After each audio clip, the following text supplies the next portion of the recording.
Hi friends, Jen Roque here at stampcampwithjen.com. I am an independent Stampin' Up! Demonstrator in Summerfield, Florida, and welcome to my Monday Facebook Live.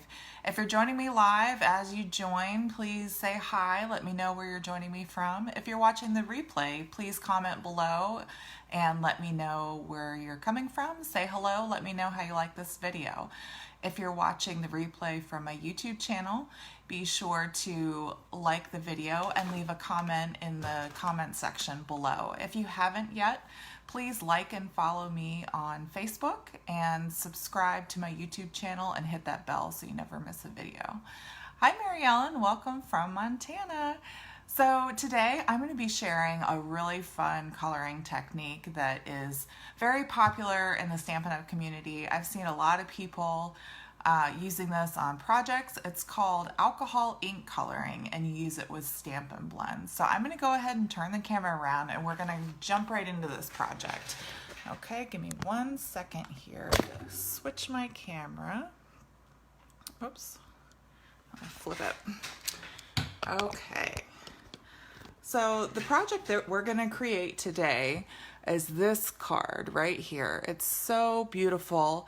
My husband said it looked like stained glass, which I agree. I think just the colors and the technique are really fun. So what we do is we use our Stampin' Blends markers, and we color on vellum, and we use alcohol ink to kind of make the colors bleed and they shift around, and it's just really pretty. So I'm going to show you how to do this.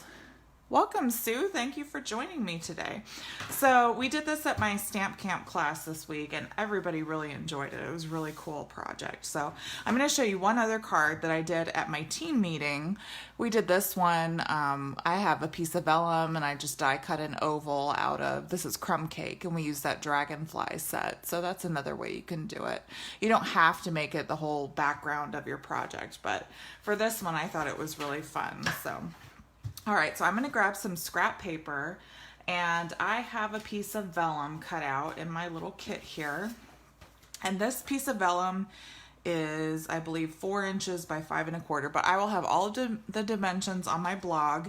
And if you're watching this from my YouTube channel, you can click on the link to my blog post in the section below. Okay, so what I'm going to do is I'm going to take a little bowl here, and I have some 91% alcohol. So you want 91% or higher because you need a high alcohol content. It will help the colors move freely on your vellum, okay? So I'm just going to take a little bit and put it in my pot here. And this alcohol is rubbing alcohol. A lot of you probably have some under your sink in your bathroom or in your medicine cabinet. If not, you can find it really at any major grocery or drugstore. And I think I paid like $2 for, it's like a 16-ounce bottle here. So I have, let's see, I have my old water painters. Let me get my new ones actually. Oh, let's see. So I used my old ones for my class, but these are the new water painters that we're going to use today. They come in, they look kind of like pens in this 3-pack here. So you have a wide brush tip that you can use, but we're not going to use that one for this project, but I'm just showing you the different sizes that they come in. And then you have a fine tip here, and you have a medium-sized tip on this one. So what you want to do is, and I should have emptied this out beforehand, but I have a little bowl. Oh, so the thing with these two is, so you know, normally when you unscrew the caps with these, you turn it to the left. Well, these are opposite, so you actually unscrew it by turning it to the right. A lot of people had a hard time opening these to begin with because they're so used to turning, you know, it's usually lefty loosey, righty tighty. Well, these are actually, you turn them to the right to undo them here. So I'm gonna dump this on my, actually I have a little, I'm gonna take all the water out. This is water from, I usually keep it full of water here, but I'm gonna take all the water out. because we actually want to fill it up with alcohol here. So I'm going to try to very carefully do this over my little bowl. I should have done this beforehand, but I didn't. So however you can, very gently try to fill this up with alcohol. And the reason we do that is because you want alcohol in the water painter, and then you're also going to dip your water painter in alcohol. Oopsie, I'm doing it the wrong way. Left to tighten on these. So you want alcohol in your water painter so that it can kind of drip out if it needs to. You can kind of get a little bit, like if you squeeze it, it'll eventually, there we go, some alcohol's coming out. So you'll have some alcohol in your water painter, and then you'll use your water painter to dip into the bowl to make it more wet, because we want a good amount of alcohol to make it spread here. Okay, so we've got that set up. So now what I'm going to do, I have 3 colors Stampin' blends here. So I chose Bermuda Bay, this is Fresh Freesia, and Magenta Madness. You want, so the blends come in a 2-pack. You have a light color and a dark color. So you want the darker of the 2 Stampin' blends for your project. And the reason why is because if you have darker blends, when the alcohol hits it, it will kind of lighten everything up, and you'll be able to see your colors if you have the darker colors. The lighter your colors, you can still do it, it just will have more of a muted effect, okay? So what we're gonna do is we're gonna take the brush end, they come in like a bullet end and a brush end. So we're gonna take the brush end, and I'm just gonna do random spots all over my vellum, just little patches of color. It doesn't have to be perfect, which is what I love about this. So that was Magenta Madness. This is Fresh Freesia. And you know, I didn't have a Gorgeous Grape blend. I think if I would have had that, that would have been a better choice because it's a little bit of a darker. This Fresh Freesia, you'll see once we hit it with the alcohol, it's not quite so dark. So it would have been nice to have a darker color. And you'll notice I'm not being perfect with this. I'm just trying to fill in the gaps and trying my best not to overlap the colors as I'm coloring, but it's not a huge deal if they kind of hit each other. Okay, and I do have some spots where it's not completely colored. Not a problem, because once that alcohol hits it, it's gonna run all together, okay? So now we're gonna take our water painter, and I definitely recommend doing this on like a scrap piece of paper, just so you don't mess up your work surface and you have something for the color to kind of fall onto without messing up your desk or your work surface.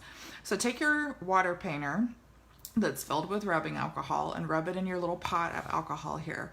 So now what we're gonna do is we're gonna stick to one color at a time, and we're just gonna dab. We're not gonna wipe back and forth. We're gonna dab up and down on the color. And the reason why is because you don't want the colors to like bleed into each other and muddy up. So you really wanna just stick with one color at a time and add that alcohol to it. And make sure that you kind of grab a good amount of rubbing alcohol. Now, before I put my water painter back into my pot, I'm gonna rub it, I'm gonna wipe it off on my paper towel, because if I just stick it back in my water painter without rubbing that color off, you're gonna get color in the alcohol that you don't want. And then again, you could kind of cross-contaminate and muddy up your colors. So we try to stick to one color at a time, and we try to wipe our brush off in between adding more alcohol here. And look how pretty this is with the Magenta Madness. It really makes it like a neon pink when the alcohol hits it. It brightens it up quite a bit. But the more alcohol you have on here, it'll bleed quite a bit as it spreads here. Let's see, we're doing the Bermuda Bay. I'm trying to not muddy it too much here. But I love how freeform it all is. Once that alcohol gets on that vellum and kind of moves around, it's really nice. And it's funny because I showed my son, he's in 4th grade. He's last week of school is this week, actually. I can't believe it already. It's going to be summer break. But I showed him this project the other day before we had stamp camp, and he's like, Mom, I think we did something like that for art class with, I think he said they used paint brushes, and they painted stuff onto a piece of paper, and then they were able to grab the paper and kind of move it around. So it's a very similar technique here. And we can actually do the same thing. If you put enough alcohol in it on the vellum and get it kind of wet, it'll run, and you'll be able to actually move the paper if you want to kind of shift the colors around on your vellum before it dries. We can do that too, and I'll try to show that to you in a second. But yeah, we're just dabbing up and down. We're not rubbing, and we're trying to get alcohol on this paper, making sure that there's no spots left. Let's see, down here, I think. Oh, that's the magenta. Okay, so now if I wanted to, and mine's not really super wet, but if you have enough alcohol on here, you can kind of move it around, but I didn't put a ton on there.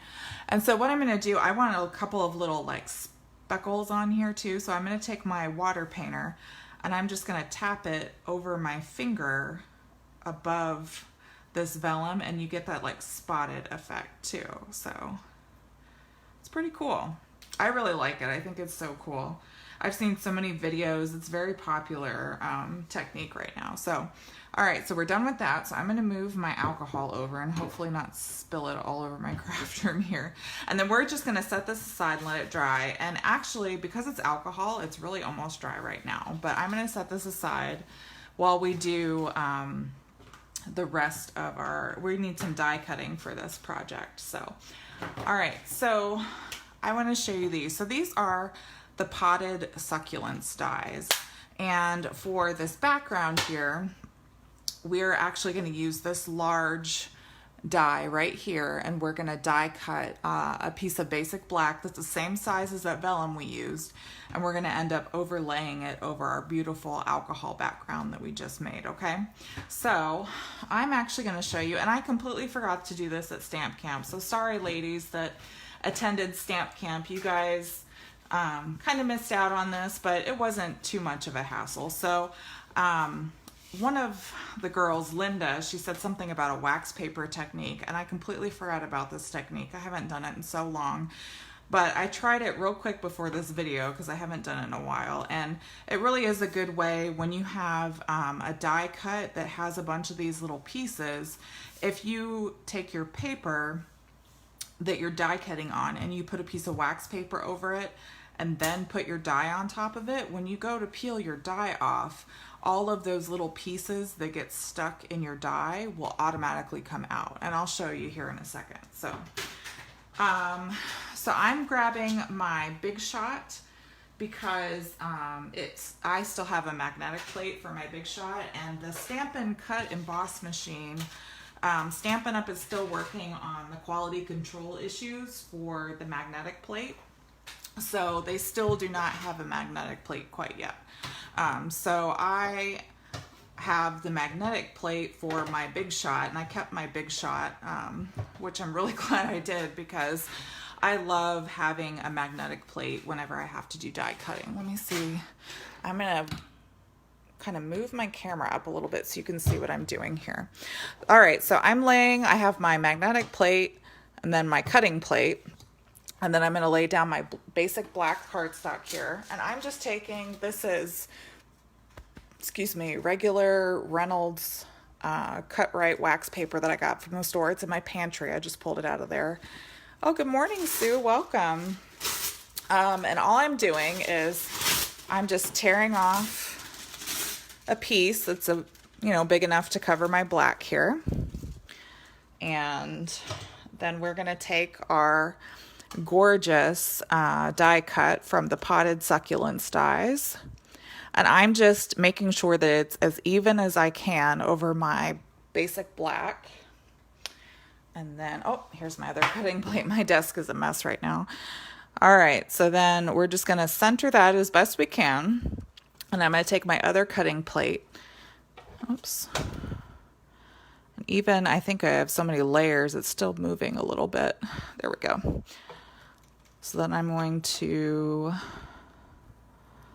oh my gosh, here. I just want it to be centered. It's moving around. I think I have too many layers. There we go. Oh my gosh, it keeps shifting. My magnetic plate isn't the best either, so. All right, good enough. All right, and I'm just gonna roll it through. And then with my Big Shot, I have to roll it through twice. So I'm gonna do that to get it to cut through. All right, then I'm just gonna move this out of the way. And I'm gonna grab another little piece of paper out of here so that you can see. One, so you can see, and also because it's going to have a million little pieces that are going to come flying out of here, and I don't want them to be all over the place. All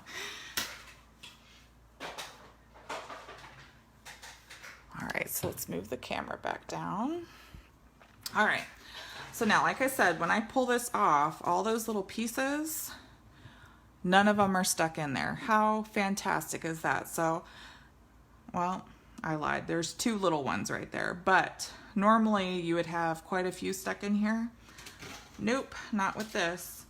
And then I'm going to pull my wax paper off.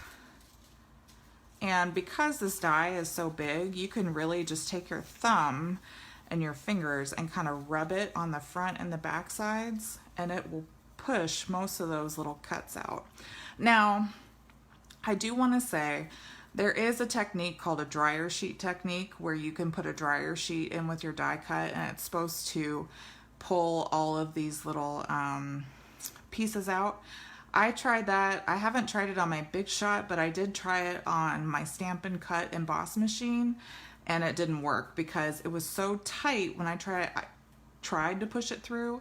I thought I was going to break my machine, so I wasn't able to successfully do it. So I haven't tried it on the Big Shot though, so I can't say for sure if it will work on the Big Shot, but I know I did try it on my Stampin' Cut emboss machine because with all these little pieces, I thought the dryer sheet technique would be perfect to get all these little pieces to just peel right out of there. But like I said, it was just a little too thick and I didn't want to break my machine. I was so scared it was going to break trying to shove all that dryer sheet through. So if you want to attempt it, you're more than welcome to, but I just want to caveat that it might be a little too thick in the Stampin' Cut emboss machine, but I haven't, like I said, done it in my Big Shot, so I can't say for sure if it'll work or not. Okay, so anyway, I already die cut one of these. I'm not going to sit here and keep poking these through, but you get the idea. So I have this one that I already die cut out before I got on camera here, so we're just going to use that. But just to save time, you get the idea. You just got to keep poking it through, and then you got to use like some scissors or something to make sure you get all the little pieces there. Okay, so I'm going to clean this up,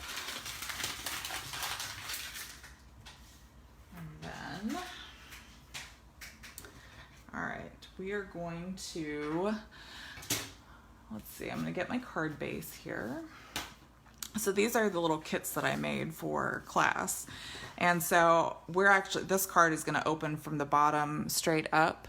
And let's see. So I'm just going to fold this over. And I'm going to get my bone folder.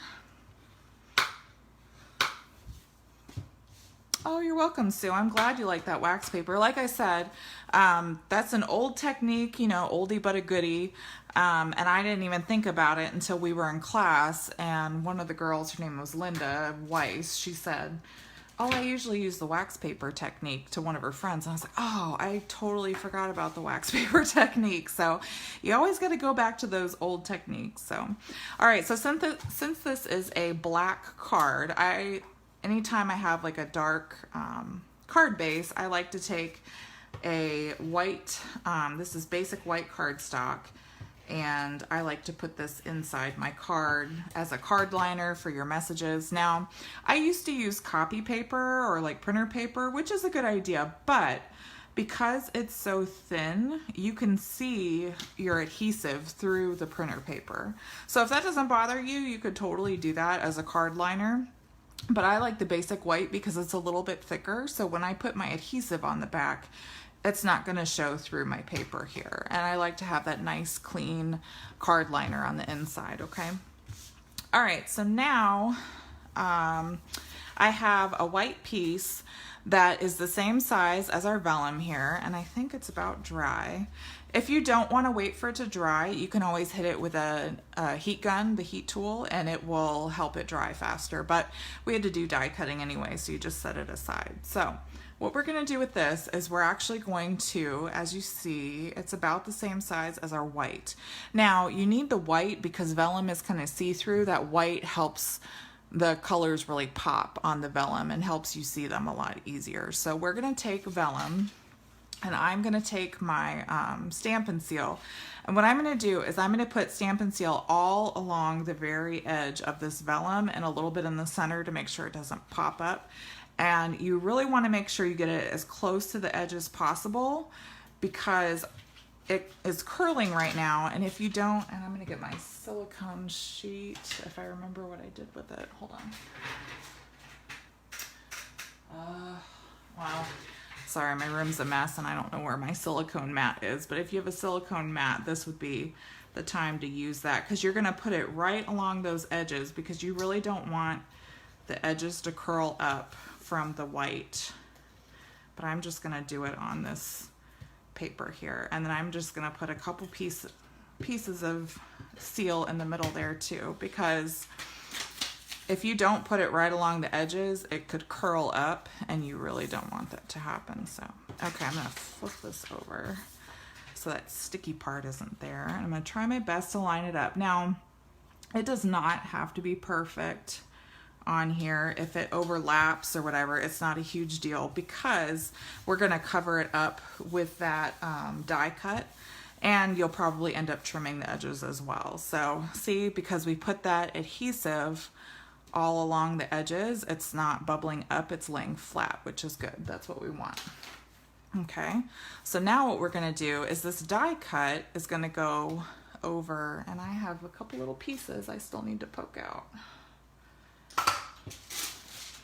If you don't have one of these take your pick tools, I highly recommend it. I use it for everything. And we have this little pointy end here that we can just use to cut out or to poke out these little tiny pieces that are still kind of stuck in our die.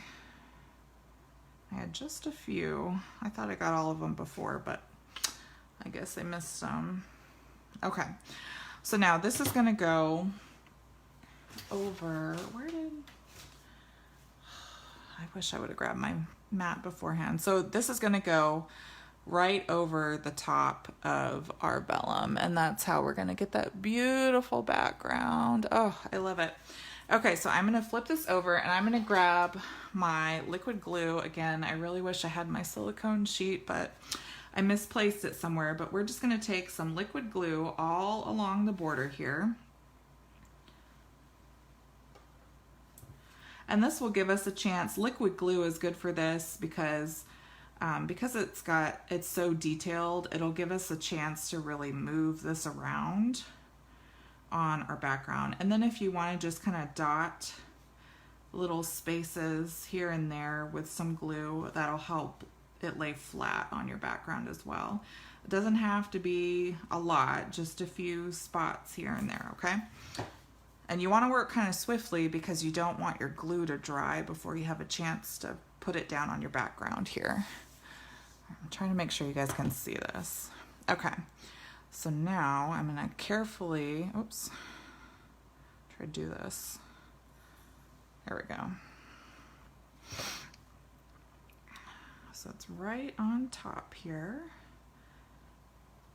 And this is why we use the liquid glue. So if it's not perfect, it's okay. And I'll just let that dry for a second.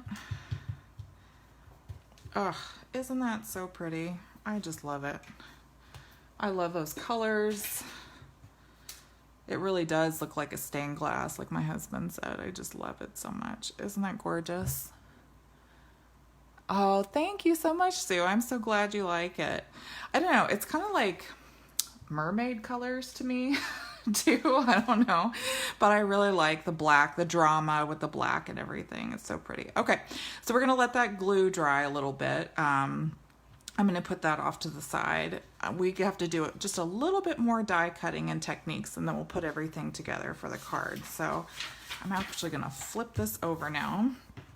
And I want to show you my original card again so you can see what we're doing next here. So we did the background. Now we're going to do this little part right here. I'm going to show you how to do these letters and how to put all this together on the front of your card so you have your greeting, okay? So I'm just going to put this over to the side so we can see what we're working on. So in that potted succulents dies, we have some frames, and then you have some more dies to actually cut out the succulents that the stamp set comes with. If you are one of my newsletter subscribers, I sent out the retired list for the mini catalog last Friday, and it will be in my newsletter again this Friday if you haven't subscribed yet. So if you haven't already, please go to stampcampwithjen.com and subscribe to my newsletter so you don't miss that list. The potted succulents bundle, I believe, is retiring, but the individual products will be carrying over, meaning the dies and the stamp set will both be carrying over to the annual catalog, but you won't be able to get that bundle price. So if this is a bundle that you're really interested in, I would recommend getting it before June 30th when the mini catalog retires, okay? So we're gonna take these two, they're like scalloped looking frames. There's a smaller one and a larger one. So we're gonna take the larger one and we're gonna die cut that out of basic black here. And again, I'm going to grab my Big Shot machine because I have my magnetic plate. And where did my other plate go?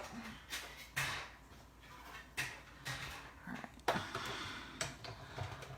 Just die cut that. So now we have our scallop frame that we need. And then the next thing is we're gonna cut out these letters. Now, the first time I did it, I die cut like 4 of those alphabet letters and layered them on top of each other. But for class, what we did was we actually took the foam, let's see, I have the package here. These foam adhesive sheets right here. So these come in a pack of, how many are there? I think there's like 6 of them. 2, 4, 5, yeah. And then the 6th one I took out. So there's 6 of these sheets. And it's basically like the Stampin' Dimensionals that we get, but it's a whole sheet of foam that you're using. And it's a sticker basically because you have adhesive on the front and the back side. You peel it off, like you can peel this corner off, and that's sticky right underneath it, and the same on the back. So it's sticky on the top and the bottom, just like the foam dimensionals, but it's basically just a big foam dimensional basically. And so what I did was I took that and I peeled off one side of the stickiness, and we just cut a piece down to match this Magenta Madness, and I stuck it on the back, and then I put the alphabet dies on the top here, and that's what we're gonna do. I have a little bit left. I'm gonna see if I can get it on here. So what we're gonna do, you see there's a foam on the bottom, and then we're gonna flip it over and put the letters from the Playful Alphabets dies right here. I love these dies so much. I'm gonna take an H and an I, and I'm going to die cut those letters on here, keeping in mind where I'm actually, let me just trim it so I know where my foam is. Okay, so now it's, the piece of paper is as big, just about as big as where the foam is. So now when I put it on my Big Shot, I know about where I need to put the letters so that they'll be on top of the foam here. I'll put an I right there, hopefully. See, this is the problem with my magnetic sheet. The magnets aren't, they don't always cooperate like they should. All right, so my cutting pad. And we're gonna die cut that. And I'm gonna do it a couple times just because with the Big Shot, you can't always guarantee that it'll cut the first time. It looks like the cut. Okay. So with my little letters here, we've got the H and the I. So I'm going to leave them in the paper for right now because once you start to peel them off, sometimes the backing will stay and then you got that stickiness exposed, and I don't want that exposed quite yet. So I'm just going to leave them in there for right now while we do our little stamping. So our sentiment is from this beautiful Blossoms in Bloom set, and we're using this Sure Do Miss You. Now, if you notice on the stamp set, there's 2 lines on here, so I'm going to show you how to stamp to make this all one line, just like I did it on my card here.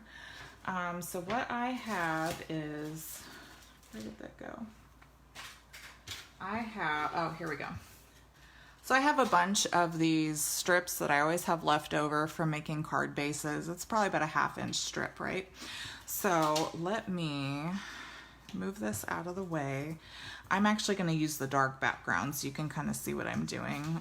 It's not easy to see against the white with the white paper. Okay, so what we're doing is we're going to take, where did I think I actually need to put the stamp back on there. Where did it go? Sure Do Miss You, right there. Okay. Yeah, I gotta put it back on my little block here. Okay, so we have Sure Do Miss You on our block right here. So now if you take a, where is my marker? Oh my gosh, guys, I'm sorry. I'm not usually this disorganized, but I have, my room's a mess because I have a bingo event this weekend that I've been getting ready for. So I tried to shove a bunch of stuff off on my desk right before Facebook Live to make sure I was ready for this. All right, so now these Stampin' Right markers are perfect for this technique. You don't want to use blends because they're alcohol based, so they will dry really quick. So what we're going to do is we're going to color the first line, the Sure Do on the top. We're going to color that with our Stampin' Blend marker here. We're going to get it nice and colored in. Okay. And then, oh, it's even coming off my block. And then what I'm going to do is I'm actually going to use the bottom of this strip as a guide to line up my letters here. And I'm going to stamp the first one. And then I'm going to clean it off really good. And now what we're going to do is we're going to color the Miss You on the second line with our marker. And this is a good way to, like if you have a big stamp that has a bunch of different lines on it and you want to put multiple colors on your stamp before you stamp it, you can do this technique as well. And then we're going to go over right next to it, line it up with the bottom, and do the Miss You. Now, you'll notice I didn't color my stamp off enough, so that Sure Do kind of shows up, but that's not a big deal because I'm just going to trim it right off anyway.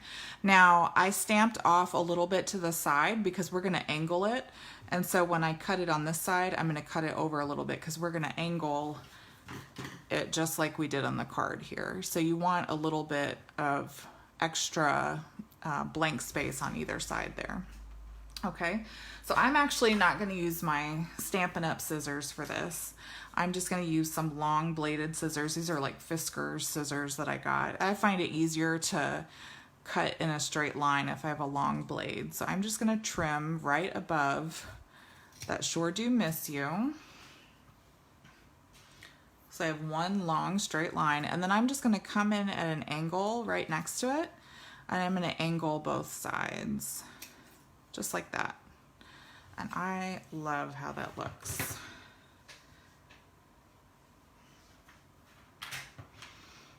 Alrighty. So let's finish putting our card together. We're almost done, you guys. This is such a cool card. I hope you really like it. Okay, so now we have, I think, just about all of our parts here, our letters, our little plaque there. Okay, so now for this, you can see on the back here, I've got some excess. I'm gonna use those long bladed scissors again, and I'm just gonna trim that excess, and it'll probably stick a little bit, but that's okay.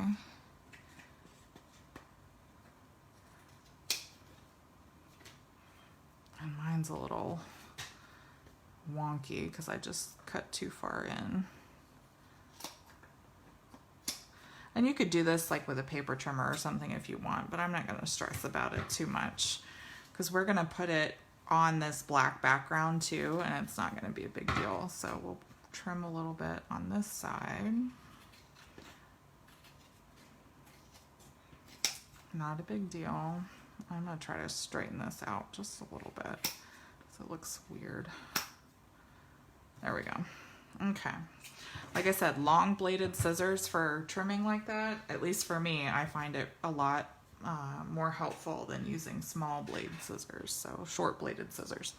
Okay, now for this, you want to use Terran tape to hold this on your card base because it's so thick, you really want to make sure that you get a good hold and that it's not going to come up. So I'm going to put Terran tape all along the very edge of my card base here. Terran tape is such a good product. It's so heavy duty and it really holds really well. So I highly recommend it for 3D projects, especially something that you don't want to like fall apart before you give it to somebody. Terran tape always does the trick. So I'm putting it, as you can see, right up against the edge. And I always like to put a little bit in the middle. I don't think it's gonna bubble up because it's got so many layers on it, but I just always do that just to make sure. And then I'm gonna take my bone folder and just really press that Terran tape down to make sure that it's stuck on there nice and tight. And then we're gonna use this spatula end. And what you do, and this is good, especially if you don't have nails, or maybe you have your nails done and they're super thick, but if you kind of use that spatula to push under the Terran tape, you can just tear it right off, which is great. I love it. I always do this now. It's such a great way to get that Terran tape backing off of there, because sometimes it's really hard to see too, especially like right now, it's white on white. So you really want... Yes, Sue Stone, I know you love Terran tape. She always tells me at class, Terran tape is my favorite, and I couldn't agree more. I love Terran tape so much. All right, so we're gonna do our best to kind of line this up. It looks like I might have trimmed it a little too short on the sides, but that's okay because it's black on black, so it's not gonna make a huge difference. I'm gonna do my best to line it up. Okay, and then I can always come back here. It looks like the top is a little big, so I'm gonna try to trim that without cutting my card in half. I think I did okay. All right, now we're gonna put our little plaque together that's gonna go on the top. So we're gonna put, this is gonna end up going flat on our banner, and then we're gonna put the high in the center. So like I said, when you peel these off after you die cut them, that backing, as you, well, you might be able to see, that backing stuck in there, and so now I just have the sticky. So that's why I left that in there until I peeled it off, until I wanted to actually put it down. So we're just gonna center this towards the top, because like I said, our little message is gonna go right underneath. Yep, see again, that backing stayed in there. So we're just gonna put the high right there. And then I'm gonna use a little bit of, maybe liquid glue for this. Just a little, because it's kind of thin. So I'm just gonna put a little bit of liquid glue right in the middle there. And I'll put it right underneath and center it. And then, hopefully this will dry. I put a little too much glue on here, so it's kind of wet. All right, and then we're gonna take some dimensionals and we're gonna pop this up on our card, and then we will be done, guys. So I just put one in each corner, and that should be plenty. But this is such a cool technique. I really hope that you guys try this out. You could do so many different color combinations. I mean, the sky's the limit with this stuff. I really like the black with it though, because I like the drama. I think it really makes it pop. So, all right, there you have it. And there is our alcohol coloring technique with our Stampin' Blends markers. So I thank you so much for taking time out to join me today. If you need any of the supplies for this project, please be sure to shop with me, Jennifer Roque, when you go to stampinup.com. And if you place an order of $50 or more by the end of May, you will earn the pastel pearls as a free gift through me. You can also earn a Stampin' or a $50 shopping spree through me through my Campfire Rewards program. So be sure to head over to stampcampwithjen.com to read all about that. Make sure to join me again next Monday. I'm here every Monday at 10 a.m. and I will have lots of cool projects and advice and tips and tricks for you. So I hope you enjoyed this project today. I hope you learned a lot, got some good tips for creating this project. And if you do recreate it, feel free to share it on my Facebook page. I'd love to see your projects. So, all right, guys, well, have a great week and I will see you again next Monday. Happy stamping. Bye.